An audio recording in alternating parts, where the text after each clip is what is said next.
Comment il marche le caméscope? Parlons bien, parlons ciné, parlons dessin animé.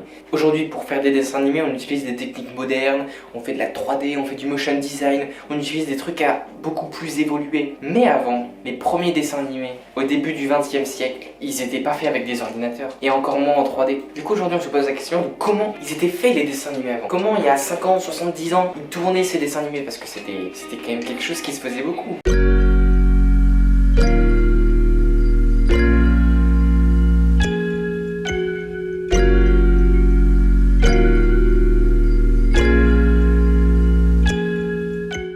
Au début du XXe siècle, le seul moyen de tourner des films, c'est d'utiliser une caméra à pellicule, donc avec une manuelle, etc. Tu comprends le principe.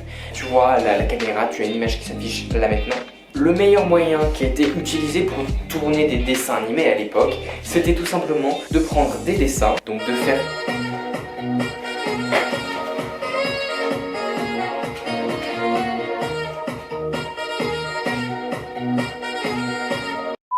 Le seul moyen qu'ils ont trouvé à l'époque pour tourner des films, et c'était un moyen qui marchait très bien et qui a duré encore pendant très longtemps, c'était tout simplement de prendre une caméra, de la mettre devant des feuilles de papier avec le dessin animé image par image, et ensuite ils tournaient la petite manivelle de la caméra pour que la première case de la pellicule arrive devant l'obturateur, et ensuite ils enregistraient une photo du premier dessin, ils tournaient le film pour avoir une nouvelle case sur la pellicule, ils mettaient un autre dessin, etc., et ça donnait un dessin animé qui ressemble à ça.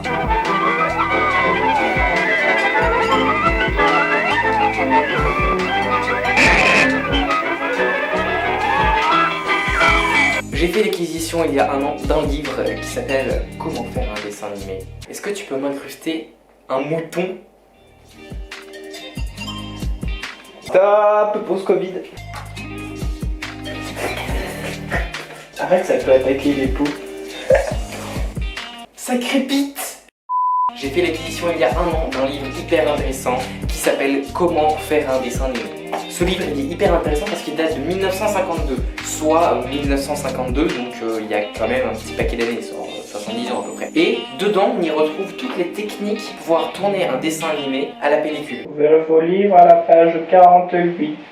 Pour te donner un exemple, il t'explique les techniques rapides pour pouvoir faire des dessins, des choses comme ça. Il t'explique les techniques rapides pour pouvoir faire des mouvements avec des dessins qui se rajoutent les uns sur les autres, etc.